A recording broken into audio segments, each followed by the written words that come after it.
Camille.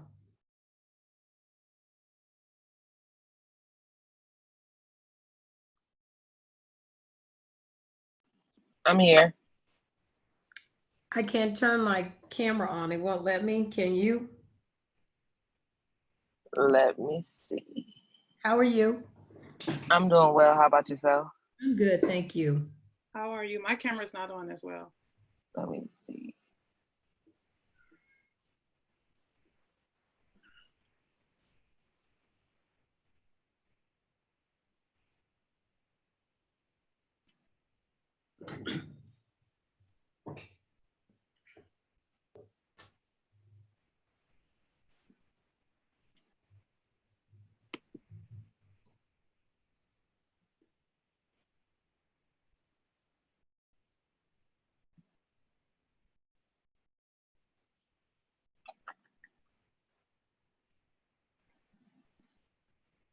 I just made you a host, Thelma.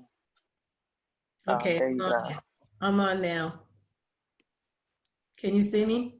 Yeah, I can see you, but you're the host now. So I don't know what that means for me as far as sharing my screen. So let me see. Oh, I can still share. If you click on the video, Yeah, it says who can share all. So that means, yeah, okay. if you click on the little video icon on Nairee's name, she should be able to share her video. Oh, because I still can't, it won't allow me to open up my picture or whatever. It says unable to start video. So. Okay, let me just go and see if I can start it. No, it won't let me start it. I'm trying to.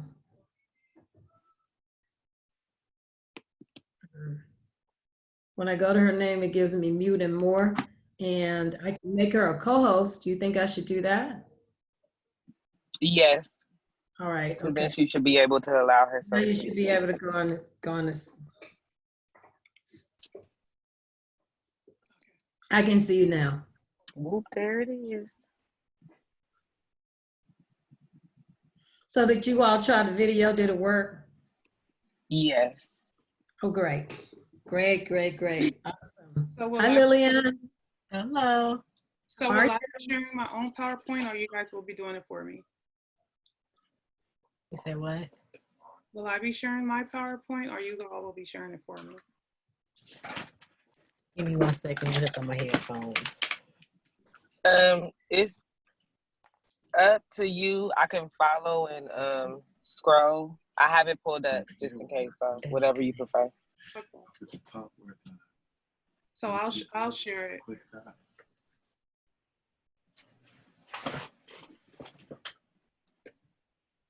See it up top all the way.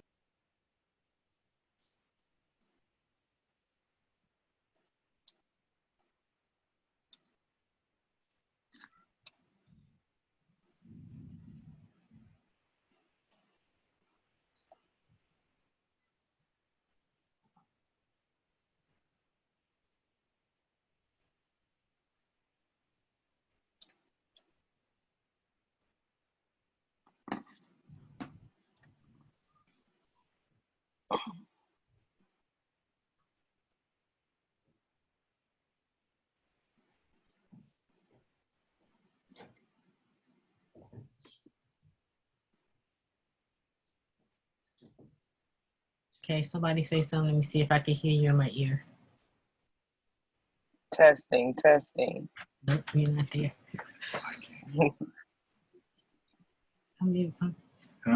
I'm about to call my IT person. Hold on.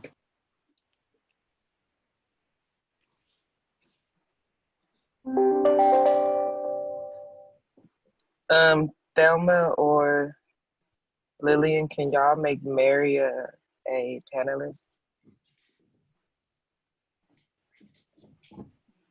I'm sorry, Camille, what did you say? Can you promote Mary to a panelist? Where do I do that? Down. Click on where attendees is and then find her name. Okay. Because I made you the host, I can't do it. Okay. The chat box says they can only see one person. Is that how it's supposed to be?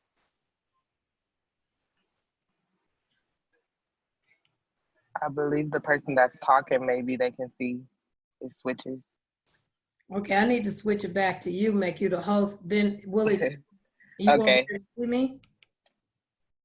No, you'll still be seen.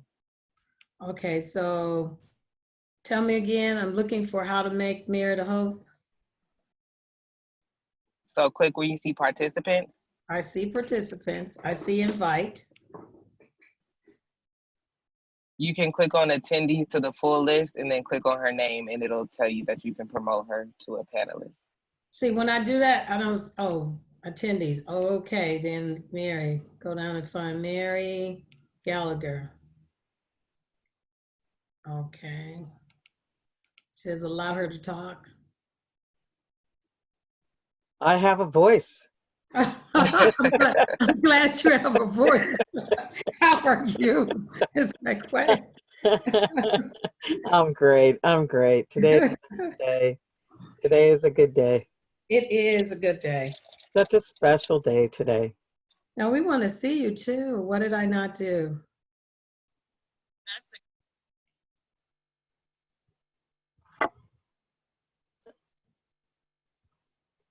Camille, you still, and you and Lillian still can show the videos and do the questions, correct? Yes. Okay, good.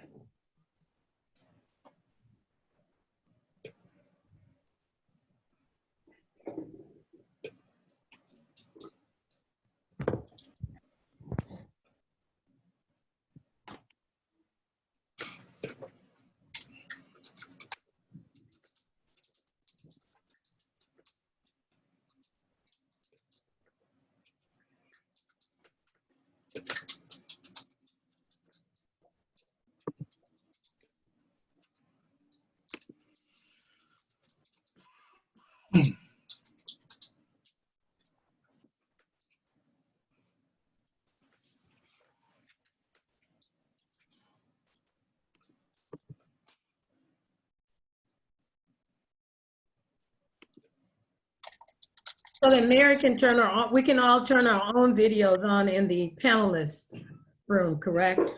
Yes. Correct. I just promoted Mary to the Right, right. panelist. Okay. All right. All right. Does it look like we're ready to go? Everybody in the room? We're ready to go. We're ready. All right. Good Thursday afternoon, everybody. It is wonderful to be here.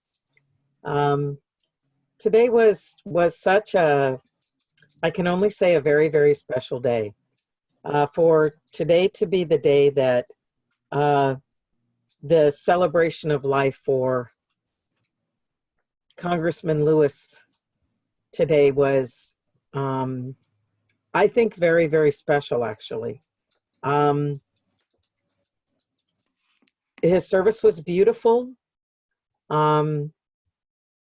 Just marking just the amazing, amazing work he did throughout his life is really incredible. And that he left his own words in his essay in the New York Times was such, to me, a wonderful gift from him. So as we celebrate him today, I welcome all of you here. I'm so pleased that today we have Dr. Berry here to lead us through this discussion. Thank you for the articles that you sent for us to read.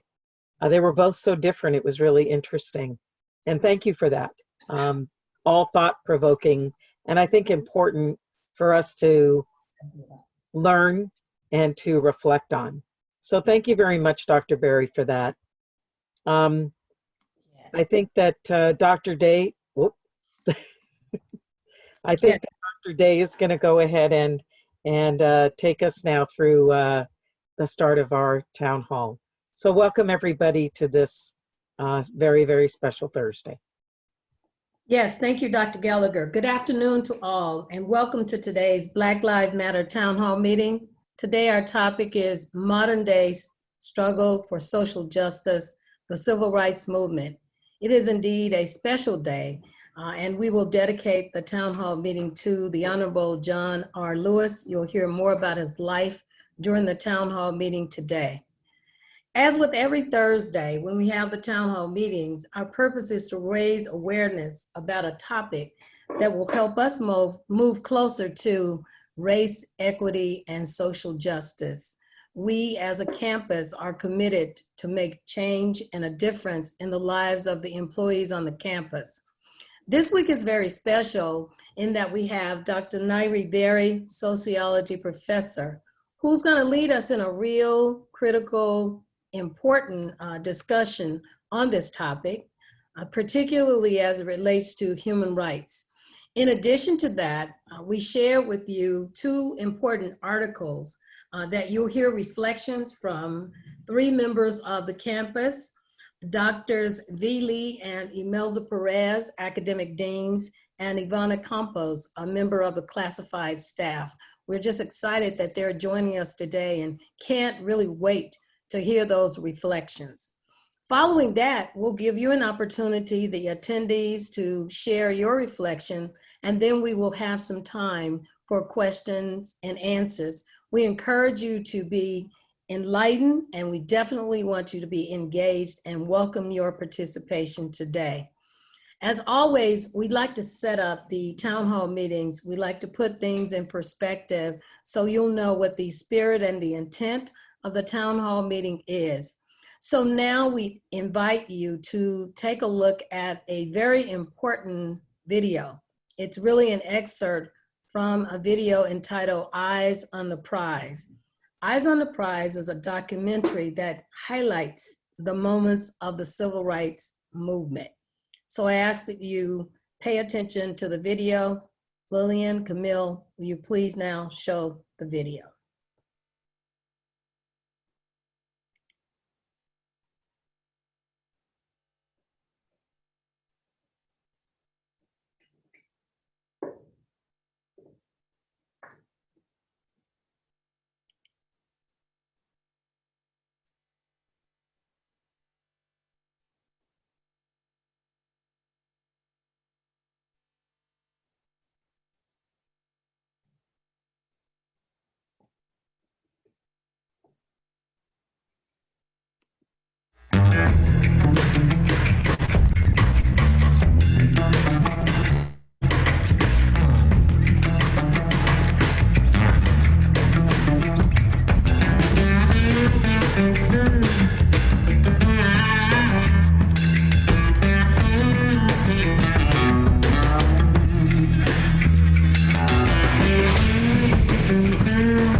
Bound in jail, had no money for to go their bail. Keep your eyes on the prize. Hold on,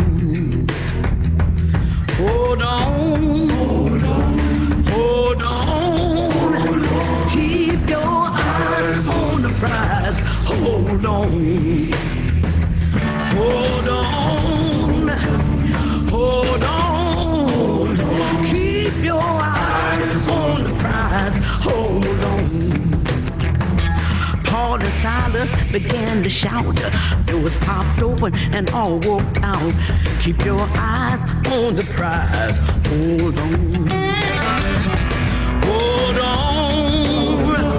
Hold on. Keep your eyes on the prize. Hold on.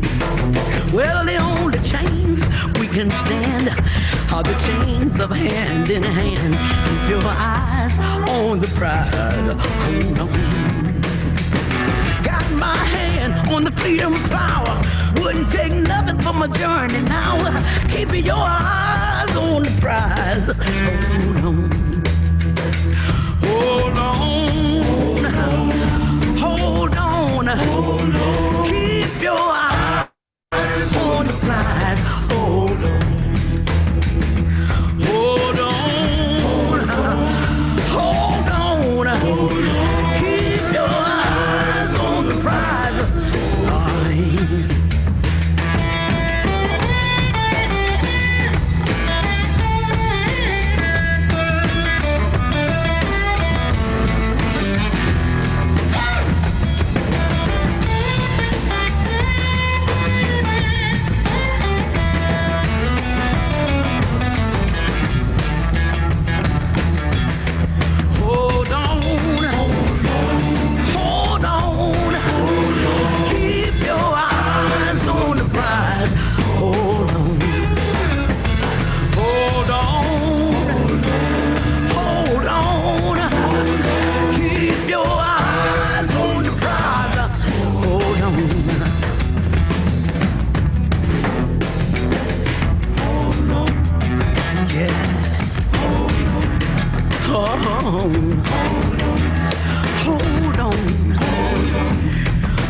Thank you. That's just a 4-minute clip of a video that chronologizes the civil rights movement in its entirety.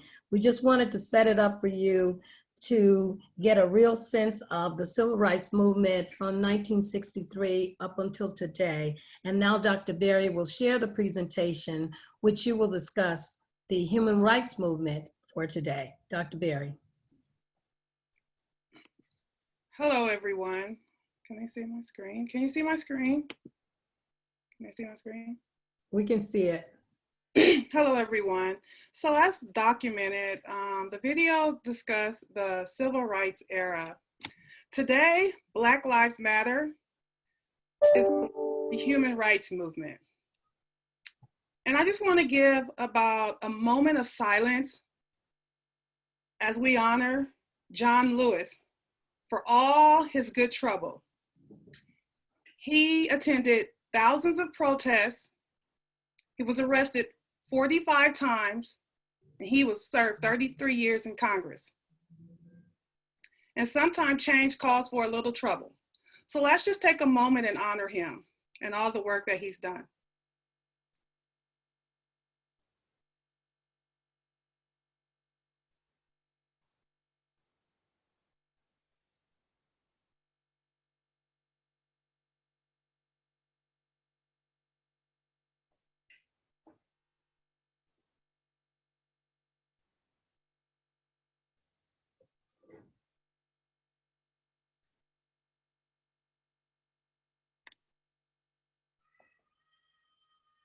So I'm going to move on.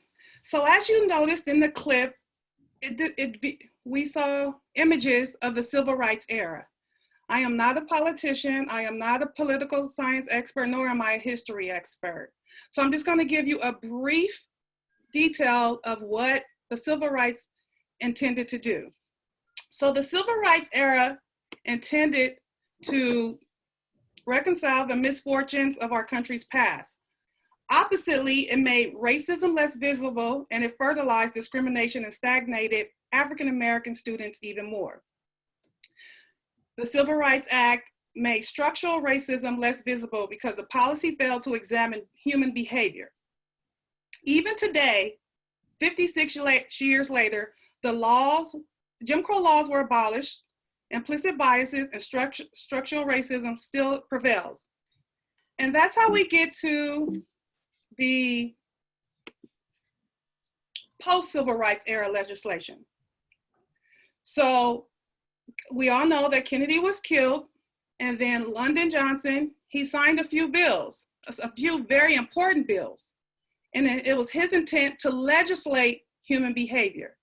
We all, everyone, has benefited from all these legislations.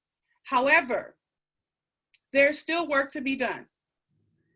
So he enacted the voter rights, the higher education, the immigration law, and the housing discrimination ban. All those moved everyone forward for the most part.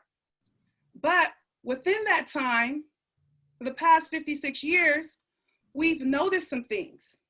We've noticed some things that people are moving forward and some are not. And so how do we rectify that? That's what Black Lives Matter tends to do. Black Lives Matter is a human rights movement.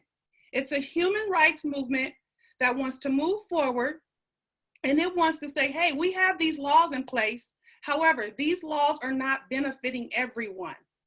So founded on July 13, 2013, by Alicia, Patrice, and Opal, two whom identify as queer, decided to take, and they were all millennials, and they decided to take this in their own hands. Black Lives Matter's focus on has been changing specific laws, but more about the reordering of society wherein Black lives are free from systematic dehumanization. Black Lives Movement is actually a collective labor of wide range of Black liberation organizations, each with their own distinct histories. Just to name a few: the Black Youth Project, the Dream Defenders, St. Louis Action Council, and the Millennial Activists. And all these organizations including the 16 plus, and I believe there has resurrected more Black Lives Matters chapters. On June 6th, we noticed our country noticed the largest protest in its history. And that's why Black Lives Matter is important.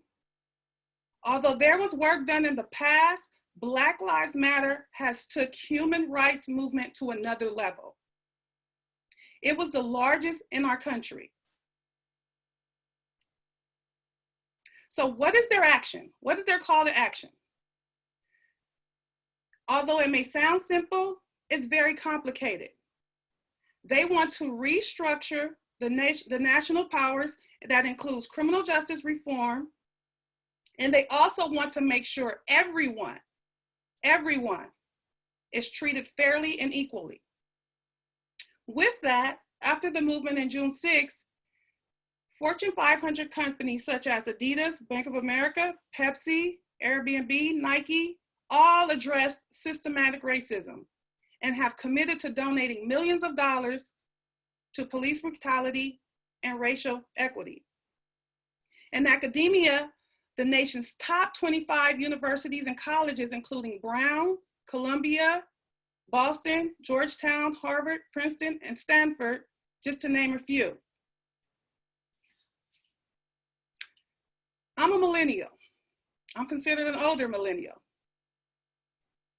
But systematic racism, injustices, dehumanizing behavior, you've messed with the wrong generation.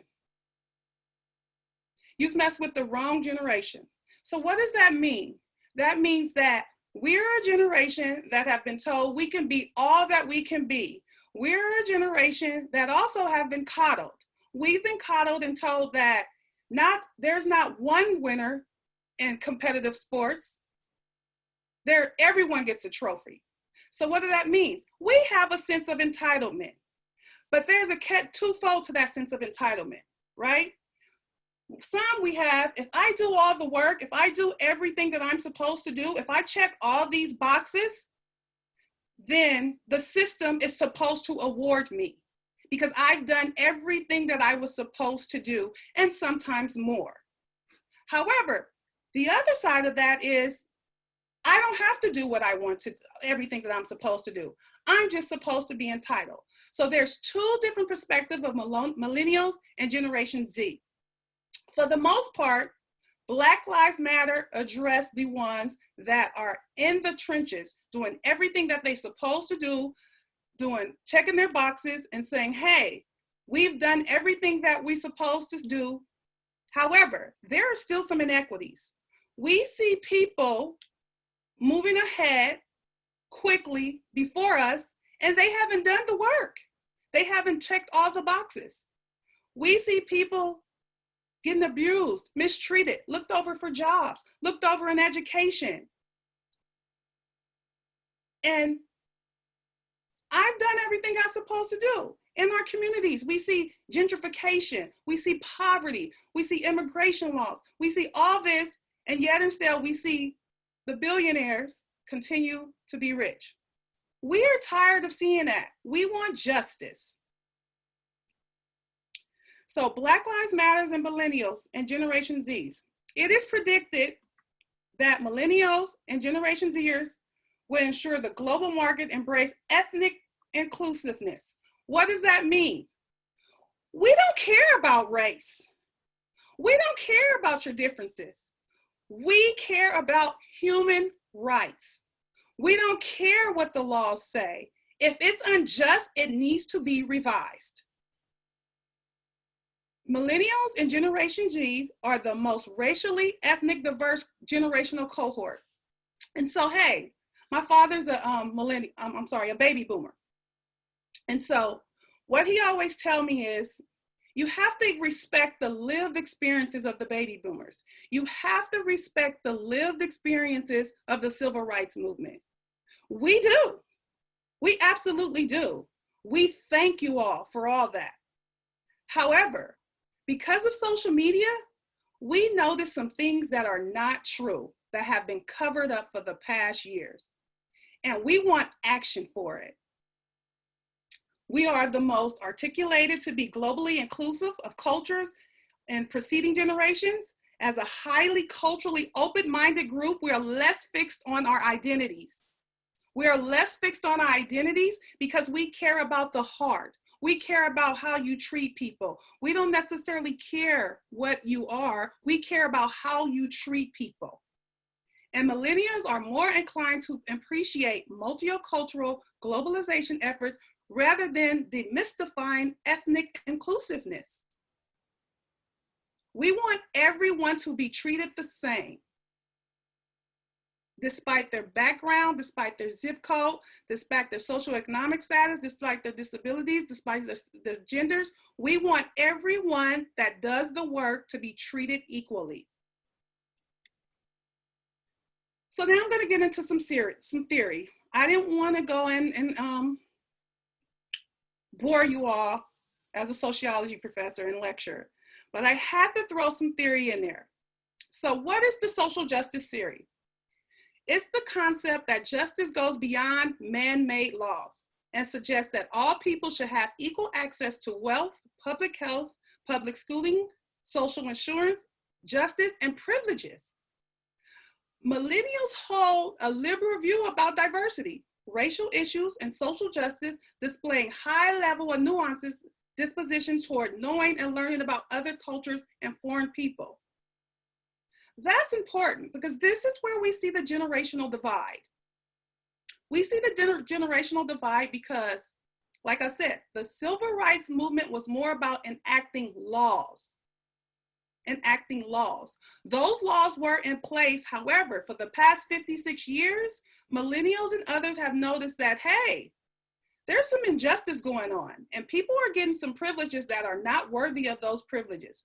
And we want things to change.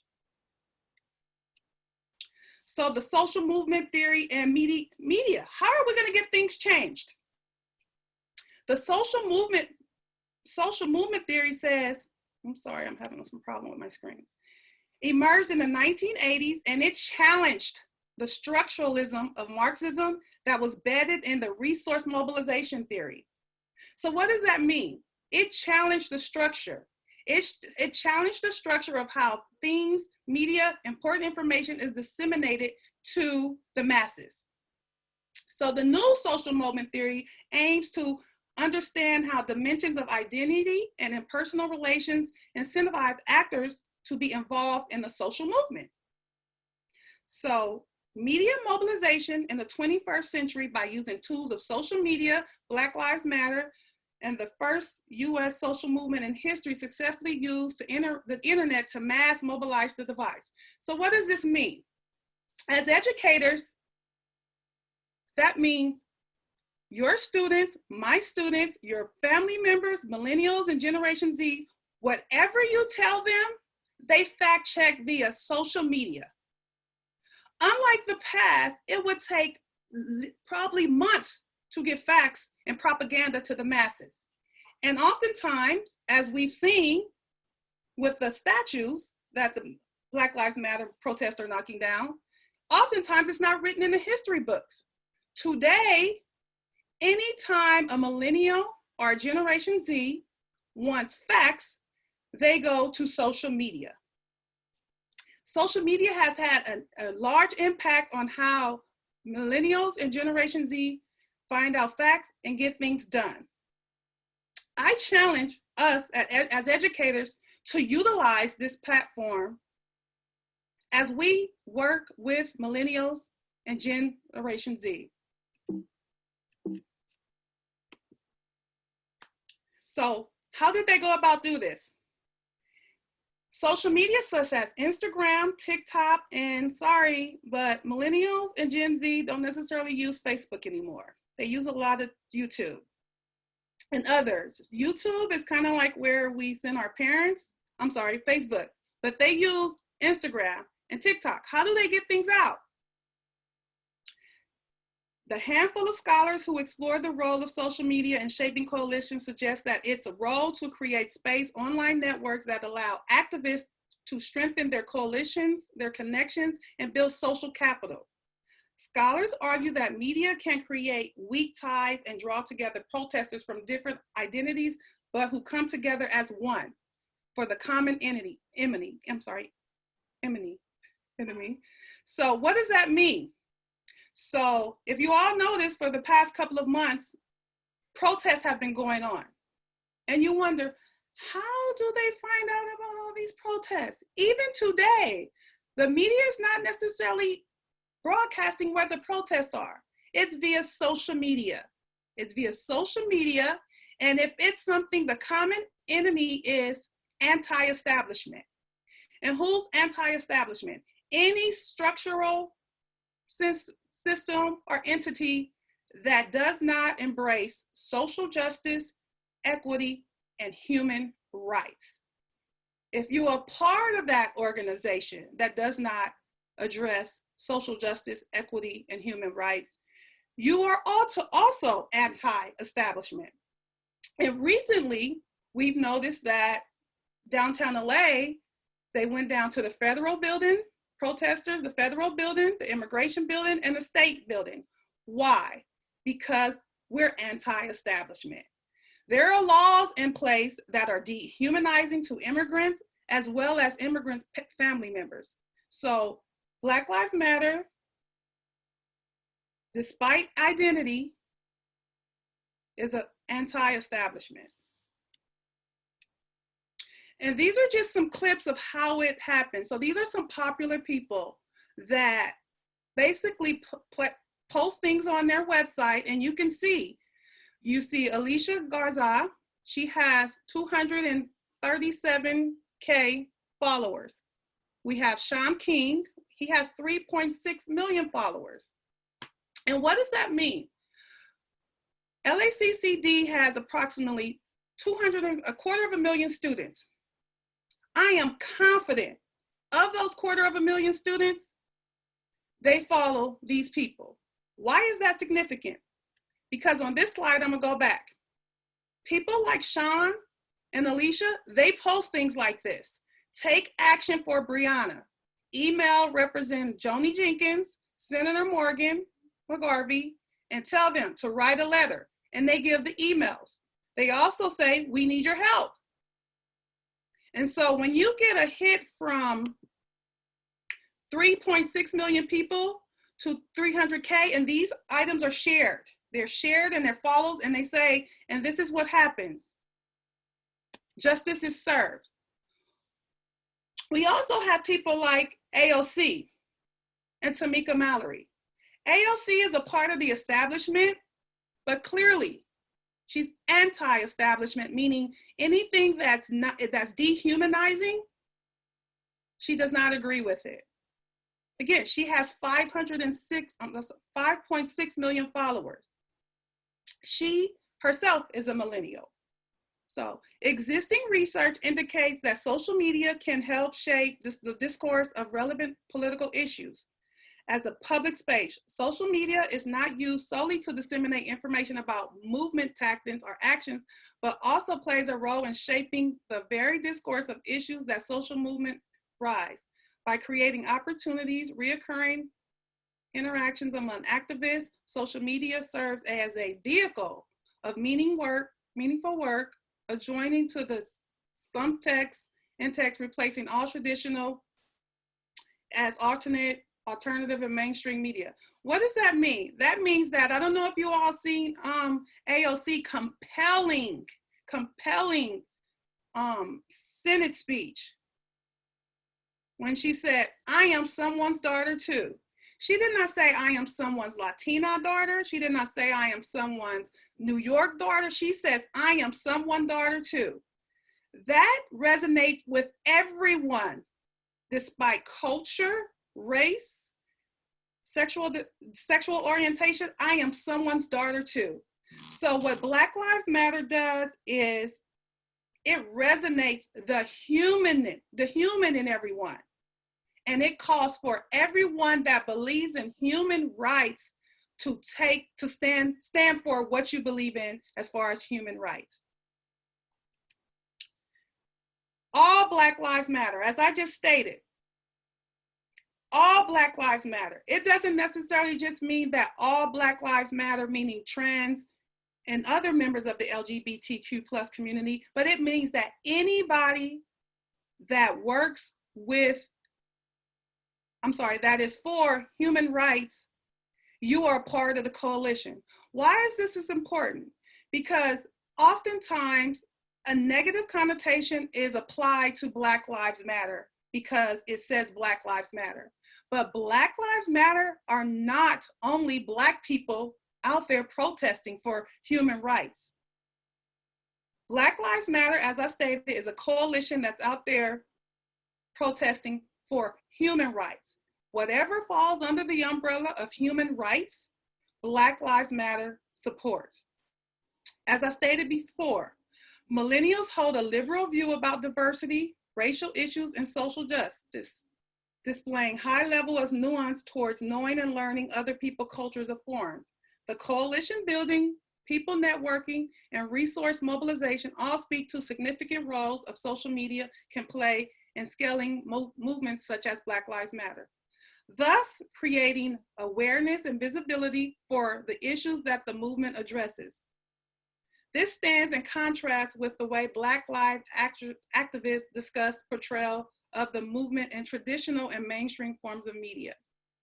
And I would like to say, going back, traditionally, when we looked at the civil rights movement, again, the civil rights movement was more about enacting laws, whereas Black Lives Matter is about those laws have been enacted and we want to see some action. If these are the laws, then it's up to you to abide by the laws. Again, we cannot legislate human behavior. We cannot legislate people's hearts, but what we can do is rule out systematic racism in our institutions. As millennials and Generation Z emerge as global leaders, we will, including myself, unapologetically dismantle global institutions that do not embrace racial equity, ethnic inclusiveness, and social justice. Why? Because everyone matters. Every human matters, despite the differences. And if those social institutions do not embrace everyone, then we as a society are failing our grandchildren and great-grandchildren. And I'll leave with this. Social media provides a platform to tell our real story, as raw, as relevant as it may be, without the worry of a filter being put on or someone else's perspective and biases. So what does that mean? It's basically saying that in the past, we relied on mass media such as the news, CNN, Fox News, but millennials and Generation Zs, when we want facts, social media provides us facts instantly. And here's a statement from Benjamin Crump, where he's saying, Louisville police fatally shot Breonna Taylor. They had the wrong address and the real suspect was already in custody. 2 months later, no one has been held accountable for her death. But we will change that.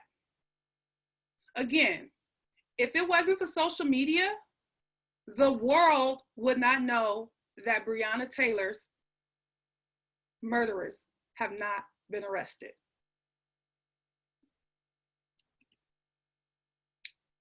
Here are a list of a few people that were murdered. And I'll leave you with this quote, and I challenge you all, go out there and push and stand up and speak out and get in the same way my generation got in the way. Let's get into some good trouble, some good necessary trouble. Representative John Lewis. And thank you. Thank you, Dr. Berry, for passionately sharing the liberal view of the millennials. We understand that it is important that we work together. The old tactics that we used in the civil rights movement combined with the passionate support of the millennials will help us realize social change. You will have an opportunity to ask Dr. Berry some questions about her presentation, but before we do that, we have invited Drs. Imelda Perez and V. Lee to share reflections on the 2 scholarly articles that were emailed to you earlier this week. I am now going to invite Dr. Perez to speak, followed by Dr. Perez will be Dr. V. Lee.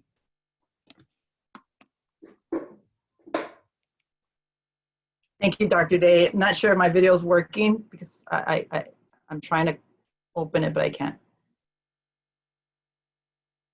Thank you, Dr. Berry. Very powerful message that you gave us, very influential. Thank you so much.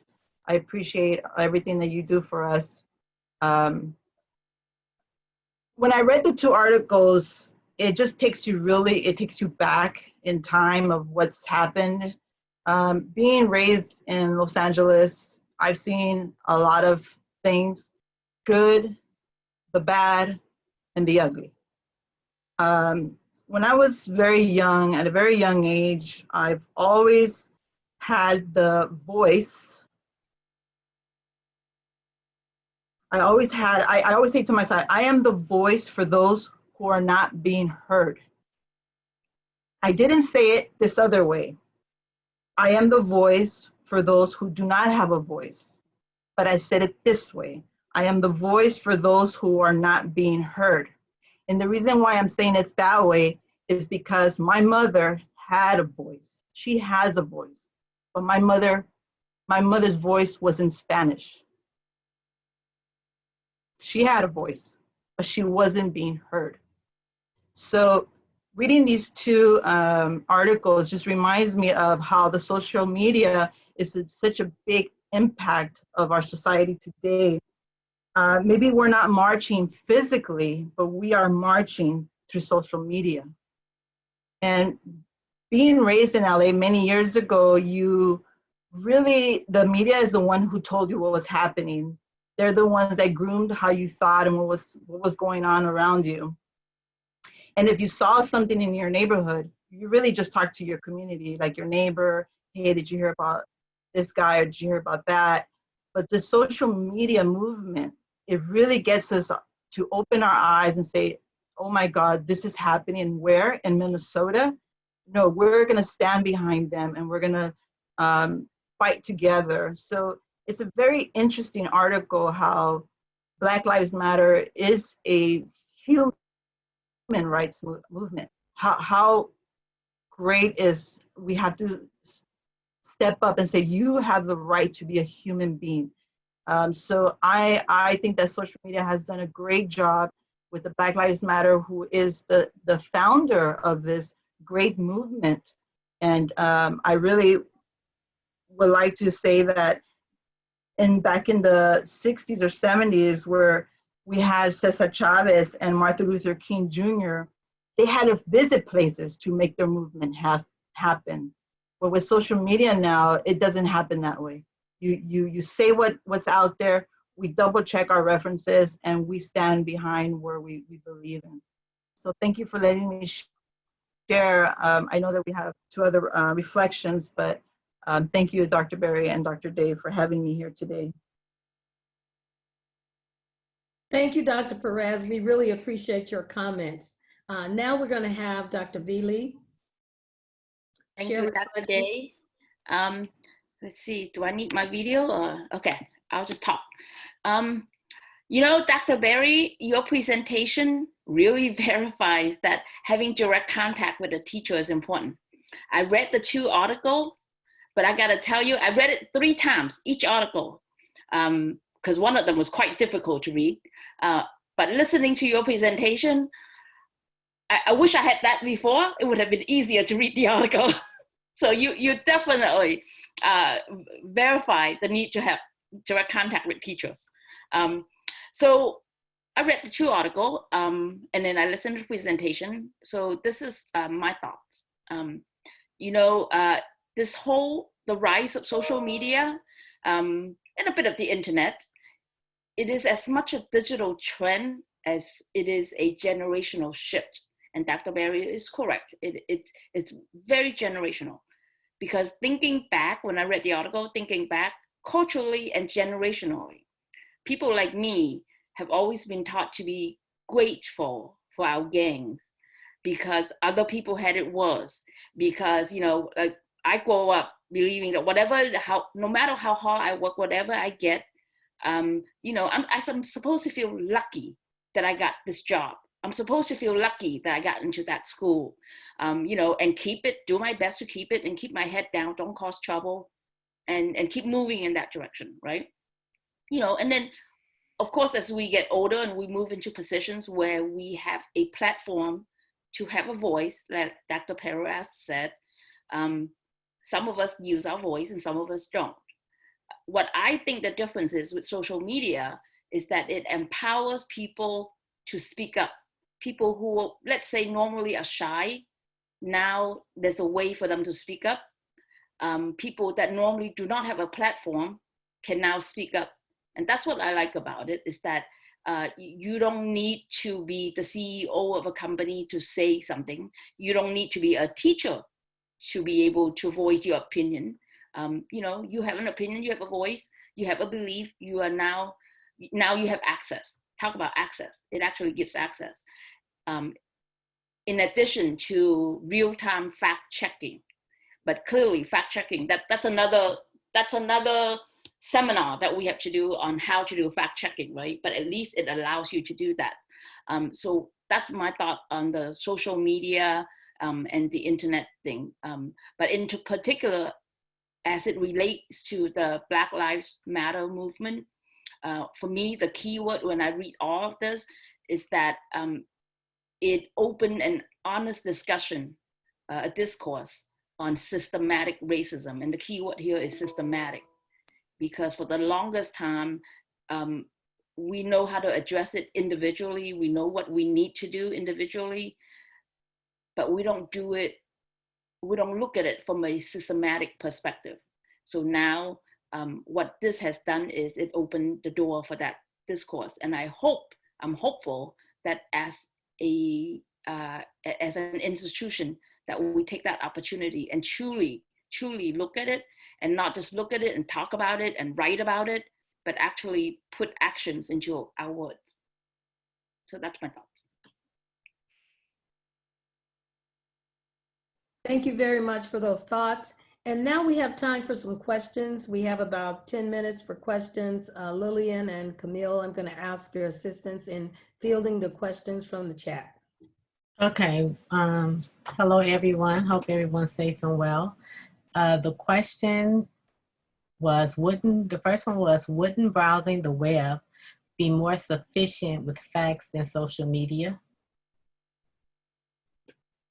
Like for me to answer that, Lillian? Sure. Yes. I mean, again, as V said, that's a generational thing. Yeah, browsing the web, you know, I even Google or Wikipedia, right? I even go to Google Scholar or something like that. Whereas someone probably from another generation would prefer to go sit in the library. Whereas Generation Zers, a few people that I put up on my screen, such as Tamika Mallory, Sean King, they're out there doing the work. So if they're out there doing the work and they have a proven track record of getting things done and getting people arrested, then they trust that person. They trust AOC over someone that's out there talking the talk, but not necessarily walking the walk. So yes, it's a generational thing. And again, it doesn't necessarily, I think the confusion is, it's not about how or where, is it a fact and is it right? Is it about human rights, right? So I think in the past, because I guess my father's a baby boomer, as V said, you were told to get your education, and that your voice is pronounced more. And what does that mean is education gives you a little power, right? But I think a lot of us fail to realize that millennials and Generation Z have seen people come home with an astronomical amount of debt, and they don't necessarily have great jobs. right? Whereas you see some of the people on social media that don't necessarily have all the education that most of us educators do, and they're doing well and they're getting things done the way they want to get done. So it's really a generational thing, and it's a lived experience thing. We have to really look within ourselves and understand what that lived experience is like for each generation, right? For each generation, that lived experience is different. And when your lived experience is different, you approach things differently, right? And that's important for us as educators to look within ourselves to see and assess, are we forcing millennials and Generation Zers to do things a way that we did and it doesn't necessarily apply to them on a global level? How are we hindering their geniusness, their brilliance? Hope I answered the question. Okay. The next one is, doesn't social media also spread negative, untrue information? And how do you know who and what to believe? I guess that's for me as well. Yeah. Again, when you're on social media, it's almost like if you watch Fox News or CNN, right? You have a preference, you know the time. So with millennials and Generation Zs, they know who's trusted, right? Most people don't even necessarily know who Senator Yoho is, but most people know who AOC is. Most of the millennials probably don't even necessarily know what he said to her, but they trust what she said because she has a record of posting things that resonate with them. Okay. This question is, how do we keep allies engaged and committed to supporting Black Lives Matter? Also, how do we keep each other accountable? That's a good question. I would defer to President Gallagher, but I'll try to tackle that. I think it's all about accountability within. You know, there's no right or wrong way about what's right for humans. We may have some cultural clashes, we may have some laws, but what's right or wrong, and when we take out all the differences, we know right from wrong. We know babies don't belong in cages, regardless of their race, regardless of their residence. Babies don't belong in cages. We know that police, in most cases, racially profile. If you're from one of the zip codes that our campus services, and you're a Black or brown person, specifically a Black or brown male, you've been racially profiled by the police. And if you haven't, you know someone has. So those are things that we as a society and a culture have to be honest about. And that's how we hold each other accountable. How do we create allies? I believe we create allies by understanding one another, right? Like I said, all of us come from different backgrounds. All of us have different experiences, right? Some of us may have went to all white schools. Some of us may have went to all Black schools. Some of us may have went to all Asian schools, right? But at the end of the day, if we take that out, we're all human, right? So when we look at one another and how do we build, if this person is hurting, if this person had a bad experience or don't necessarily understand that culture, I believe it's up to the individual that does to speak up and speak out. Okay. This question is, why do you think Latinx police brutality isn't as heard of? I actually disagree with that, maybe because I'm a professor and I'm from LA, but I actually disagree with that. So for example, recently we had a student from LA Trade Tech, and he was also a student at Trade Tech and LA City College.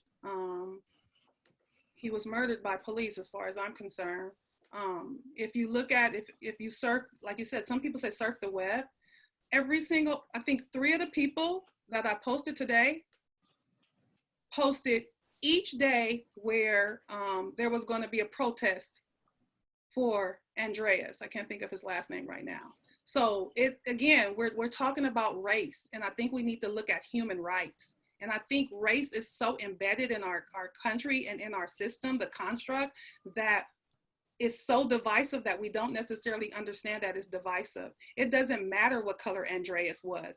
He was murdered unjustly, and we all need to have a problem with that.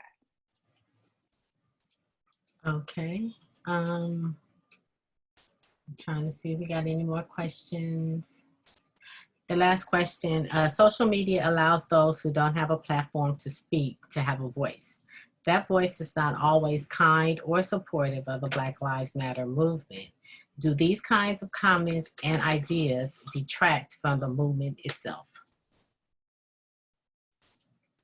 Can I answer that? Sure, go ahead. I actually, for me, oh yeah, when you read these stuff, you do see all kinds. But for me, it's a teaching moment.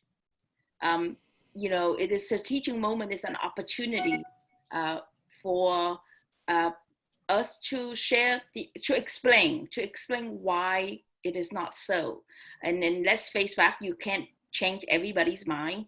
But I think every time when opportunity presents itself, it is upon us to speak up. It is upon us to say, actually, could you look at it from this perspective? Could you look at it from that?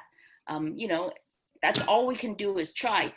But the truth is, if you want open access for people to speak their voice, you are guaranteed to find dissenting voice. You are guaranteed to find negative voices, but you just can't shut it down. You can't. Okay, that's it. Dr. Day? Yes, final Yes, thought. ma'am. Thank you very much to all of the One more presenters today. question in there. I think it's one more in there. I'm sorry, Dr. Day. Oh, go ahead with the question.